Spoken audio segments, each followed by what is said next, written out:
Yo, what's going on YouTube? It is your boy GZTV. We are back. I know it's going to be really late when you guys get this video. I'm just kind of cramming in some content and some homework and yeah, I got to get to grinding here. I would have I don't know. It's a weird situation, but let's get into it. We have the 61st episode of The Sopranos. It's the 9th of the 5th season, Unidentified Blackmails, and some interesting plot twists, some interesting like new details about why Tony. Jesus Christ, what? Get off my fucking head, bro. All right, sorry, stray hair there, but let's kind of get into it. There's honestly not that much going on. This is kind of to push the show forward and to like add some intensity to some of the storylines. But Tony notices Tony B's foot injury, which he blames on an attempted assault by several black men. So yeah, he rubs it off, which is funny. There's a lot of really good irony that the show creators use here. I think they utilize like plot devices extremely well. So, okay, sorry, thought that was fine. Okay, but on the next day, after Johnny informs him that Joey Peep's killer was limping, Tony nearly passes out from a panic attack. He is beyond, like, he wants to be in denial that his cousin would do such a thing, but he has pledged loyalty to Little Carmine out of the New Jersey crew, or New York crew, and that's a crew you don't want to really be a part of because, well, your family roots in the Soprano Lupertazzi family, so just do stuff for New Jersey's family, not fucking New York, like, you know, I don't know if I even said that right. But yeah, Tony has a panic attack. It's obviously been a problem throughout the show. Upon being confronted, Tony B calmly denies his involvement, and it's kind of crazy how nonchalant he is about this. But Tony, aware of his cousin's tough financial situation, decides to put him in control of an illegal casino on Bloomfield Avenue and have him made. He needs to be a made man. You know, he's been out of prison. What is he supposed to do? You know, it's kind of hard to put your feet back under you. Yeah, and kind of make some progress, and make money, and make a living when you just got out of jail. So Tony decides to help him out. He realizes this, and he's taking jobs well because he needs money. He was going to become a masseuse and become like a licensed physician in that field, but everything went south. So yeah, Tony decided to help him. Obviously, Christopher does not like this favoritism because he used to be the favorite cousin, which kind of fucking stupid and kind of childish mentality to have on Christopher's part. But I mean, yeah, what has Tony B really done since he's gotten out of prison to kind of deserve this? Nothing. So you can kind of, in a sense, support Christopher and agree with him. So at Joey Peep's funeral, Johnny realizes that Little Carmine engineered the hit as payback for Lorraine's murder, which makes sense. You know, tensions are kind of building. They're kind of getting payback on each other and whatnot. He suspects Tony B's involvement because one of his informants saw him near the scene of the killing. And yeah, that's kind of a random thing to lie about. You wouldn't lie about that. And yeah, Tony B did do this. But Tony, his cousin, Tony Soprano, obviously the boss, is going to try to hold out on him and give him a little bit of the benefit of the doubt. So in a confrontation with Johnny, Tony invents an alibi for Tony B, which Johnny reluctantly accepts. He threatens consequences if he finds out he's been lied to. I mean, again, Johnny's in a place of power, so is Carmine. They haven't really appointed a new boss yet.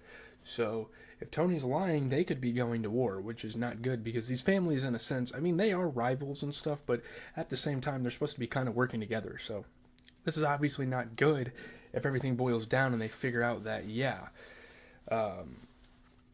what's his name? Tony B actually did this, which he did, and yeah.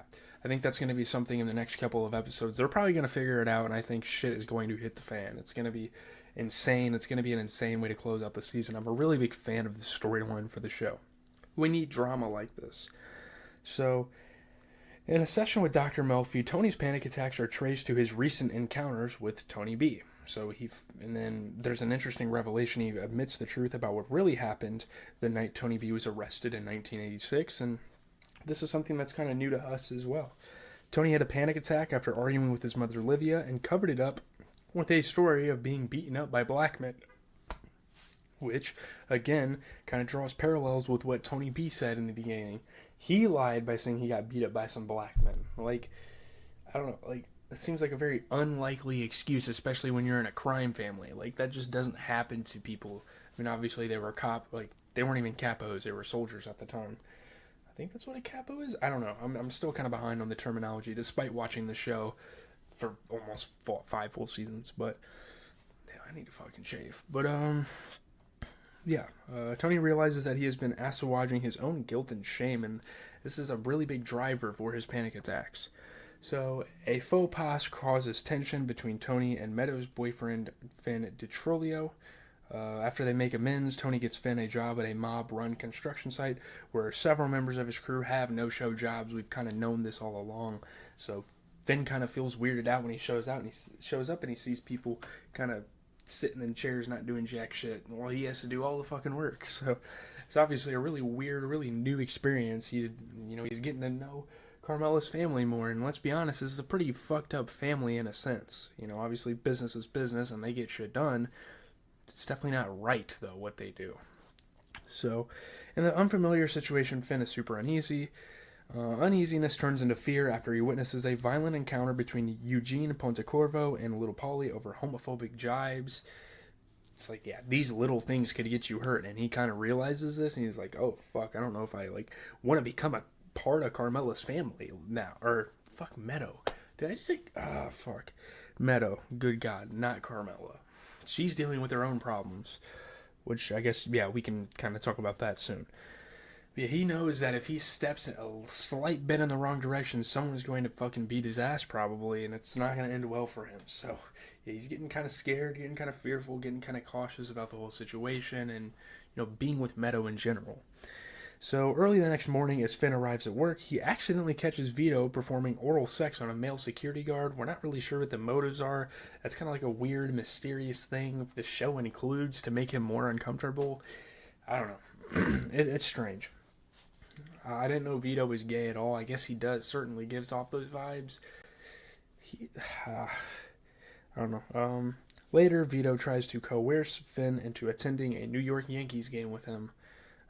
Fearing for his life, Finn obviously doesn't go. He considers leaving New Jersey. He's packing up his suitcase. He wants to get the fuck out of there. It's not looking great for him. This prompts a heated argument with Meadow, which lasts the entire night. I don't know why Meadow's pissed off. It's kind of understandable. She should realize how fucking crazy her family is and this whole mafia thing and this mob and how wild their customs are. So sometime after 4 o'clock, he fucking proposes to her, so they make up really quickly. Matter of fact, he proposes to her. It's a really weird swing of events for their relationship. I feel like the show kind of forced that on us so he could remain a part of the story, which I don't mind. I think Finn's a really interesting pawn kind of in the grand scheme of this show. I think maybe possibly in the future he could get involved with stuff and be really interesting. But yeah.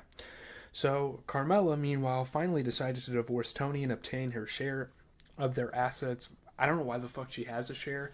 I mean, I'm not against unemployed women that watch over the house, but dude, you're not bringing in the money. You don't really get a lot of these assets. You surely don't get the house.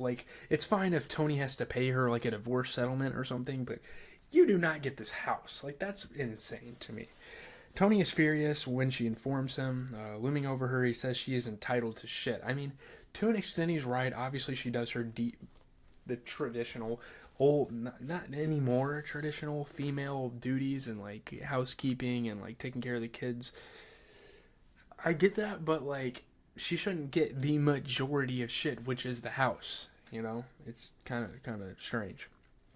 So Carmela becomes encouraged when she learns that a forensic accountant could discover Tony's unreported financial assets, and stuff that's not reported can be taken away, and he could be criminally charged, which honestly she wants. She doesn't want this man to be in her life anymore.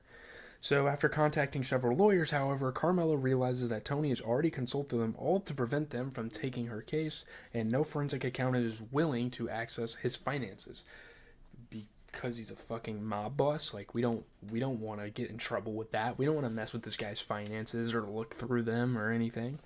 So she becomes tearful, looking out the window at Tony floating in the swimming pool, while Meadow on the phone tells her about her engagement. So now Meadow's up, and she is down, and she feels kind of bad about herself, and all this stuff. So, yeah, there's a lot of connections.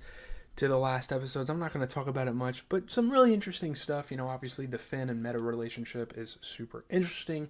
Finn kind of being in that work environment with all the mob members and stuff. It's all going to get really, really interesting. I'm super excited to continue to watch this show.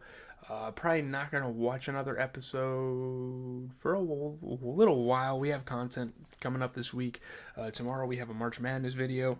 The next day we have a movie review. And then the next day we have Future and Metro Boomin's album. So maybe Saturday or Sunday I'll give you guys a little bit. We'll see, man. I'm not really sure. Obviously March Madness is huge, so we got to talk about that every day. It's on. So yeah, leave a like, comment, and subscribe. I am out. I will catch you guys in the next one. Peace out.